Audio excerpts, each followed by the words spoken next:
એસઆઈઆરની કામગીરીમાં ગેરરીતિના ગંભીર આક્ષેપોને લઈને આમ આદમી પાર્ટી આક્રમક બની છે. જવાબ માંગવા માટે આપના નર્મદા જિલ્લા પ્રમુખ નિરંજન વસાવા આજે કાર્યકર્તાઓ સાથે મામલતદાર કચેરી પહોંચ્યા હતા, પરંતુ ત્યાં ચેમ્બરોમાં અધિકારીઓ નહીં, માત્ર ખાલી ખુરશીઓ જોવા મળી હતી.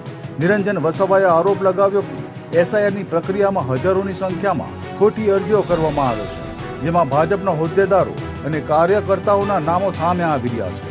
સરકારી કર્મચારીઓ ભાજપના નેતાઓના ઇશારે ફોર્મ નંબર 7 ભરીને મતદાર યાદીમાં છેડછાડ કરવાનો પ્રયાસ કરી રહ્યા હોવાનું પણ તેમણે જણાવ્યું હતું.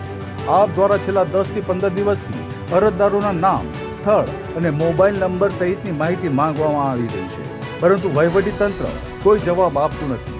આજે તપાસ માટે ટીમ સ્થળ પર પહોંચી ત્યારે તમામ કચેરીઓની ખુરશીઓ ખાલી જોવા મળી હતી, જે તંત્રની કાર્યશૈલી પર મોટો સવાલ ઊભો કરે છે. નિરંજન વસાવાએ વધુમાં જણાવ્યું કે ભાજપ અધિકારીઓને સાથે રાખીને ફક્ત નાંદોદ વિધાનસભા નહીં, પરંતુ સમગ્ર ગુજરાતમાં લાખોની સંખ્યામાં ખોટા મતદારો ઉમેરવાનો પ્રયાસ કરી રહી છે. એસઆઈઆર દરમિયાન સાચા મતદારોના નામ કાપવા અને ખોટા નામ ઉમેરવામાં આવી રહ્યા હોવાની ફરિયાદો સતત મળી રહી છે.